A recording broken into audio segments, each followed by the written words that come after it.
Mga boss, Davao City LGU eyeing first rescue chopper to boast 2026 emergency readiness. Wow!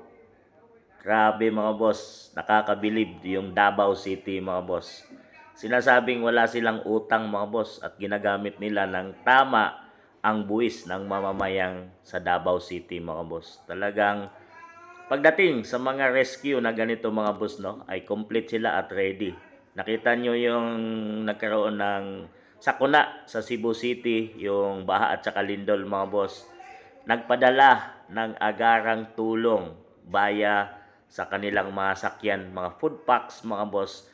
20 mahigit na mga sasakyan ng Davao City ang sabay-sabay na umalis mga boss at tumulong doon sa sakuna na nangyari sa Cebu City mga boss. So nauna pa sila nga kaysa pamahalaan mga boss. So ganun katindi ang Davao City. Pero patuloy na inaakasuhan nila mga boss, no? Lalo na ito sa flood control project na wala daw at mga substandard ang ginawa ng Davao City. Pero pumunta ka ng Davao City, yun ay numpisahan ni Tatay Digong nung siya ay namumuno bilang mayor mga boss, ay sinasabing maglakad ka ng gabi sa Davao City ay safe kang makakauwi sa inyong bahay. So ganon, maganda yung mga projects dyan. Kagaling lang ni PBBM Dome sa Bukana Bridge.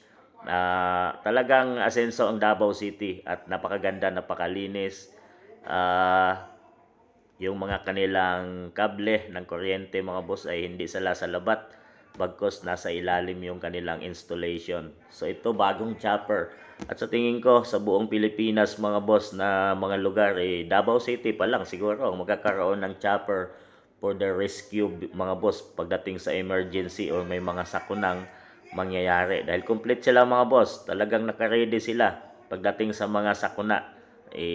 Natutulungan nga nila yung ibang lugar sa sarili pa nilang mga kababayan mga boss. Kaya nung Pasko, namahagi din doon ng mga food packs mga boss, no. Talagang kahit hindi ka taga Davao, pumunta ka doon ay sinasabing mabibigyan ka. So ganon ka sagana at kayaman ang Davao City at patuloy na dumarami yung mga investors na nagpupunta sa Davao City mga boss. To talaga ganon sila pinagkatiwalaan na ngayon ng mga investors mga boss, mga businessmen ay nagtayuan na ng mga malalaking buildings doon, hotels, at yan ay magkukos ng trabaho sa mga taga Dabawenyo mga boss.